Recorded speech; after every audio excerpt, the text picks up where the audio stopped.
Hi, teacher. Good night. I hope you're doing fine. I'm Monica Saugal, and this is the video for my final exam, the oral exam, final oral exam. Please don't get me confused. Monica Saugal, not Monica Poveda, remember? So, the first part, it's about the use of mixed conditionals and inverted conditionals, and to talk about past events that have results in the past or in the present. So I remember one time, not long ago, I had the opportunity to buy a new cell phone, but I ended up spending all my money on little snacks.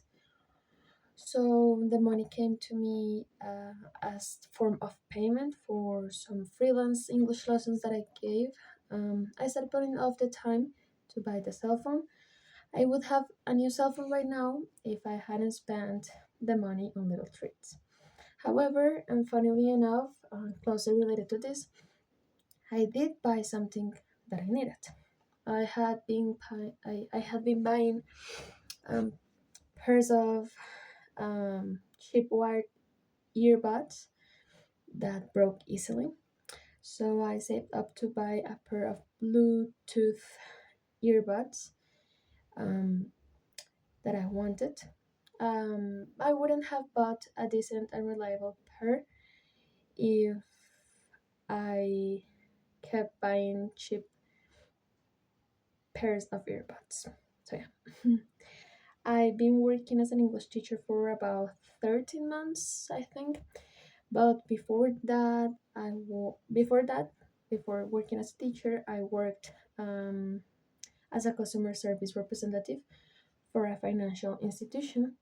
While it is true that teaching has improved my language skills overall, if I hadn't worked as a customer representative, my English pronunciation wouldn't be at such a good level as I think it is. Maybe obviously I have to improve some things, but I think overall my fluency has improved because of that.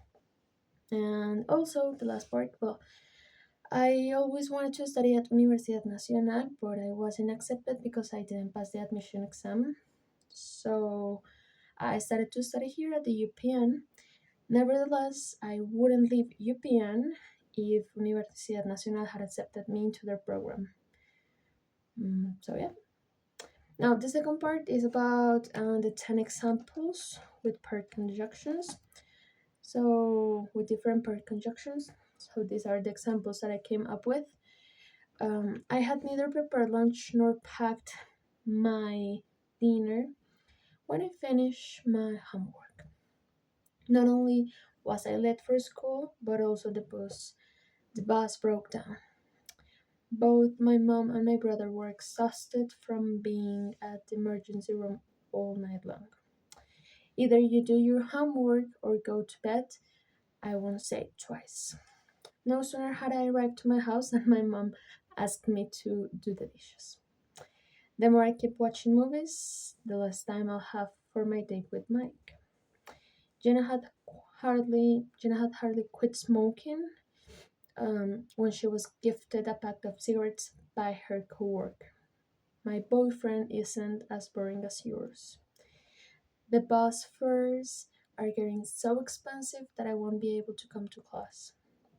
Spain is such an amazing place that I'd love to have Spanish nationality. So those are the examples I came up with the paired conjunction or correlative conjunctions. And the last part is to use active and possessive gerunds. So I choose the scenario where you have to talk about a recipe or give a recipe using active or passive gerunds. So first, you must measure the corn flour. It's important to measure. For 4 medium-sized arepas, use 2 cups of corn flour. Having measured the flour, you must um, use equal parts of lukewarm water. A real difference is made by adding a pinch of salt and a splash of oil into the mixture. Next, you have to mix all the ingredients. Be careful not to overmix it though. because then it doesn't have the consistency that you want. After having mixed the ingredients, let the dough rest. While the dough is resting, heating up a frying pan is the next step. Divide the dough into four equal parts and shape them to be round and flat. Rounding the arepas gives them their distinct characteristics. And once the pan is heated up, add a splash of oil to the pan, not too much, as being filled with too much oil is not good for the quality of the arepa, so just a little bit. Place the arepas on the pan and let them brown on one side. After that they are brown on one side, turn them to the other side to be cooked on the other side. Turning them occasionally is not recommended as they might not be fully cooked. So just let them rest on one side and then after a few minutes, 2 minutes, 3 minutes or so, turn them to be cooked on the other side. Finally, set them aside on a plate lined with paper napkins and so you can remove the excess oil, and excess oil is absorbed.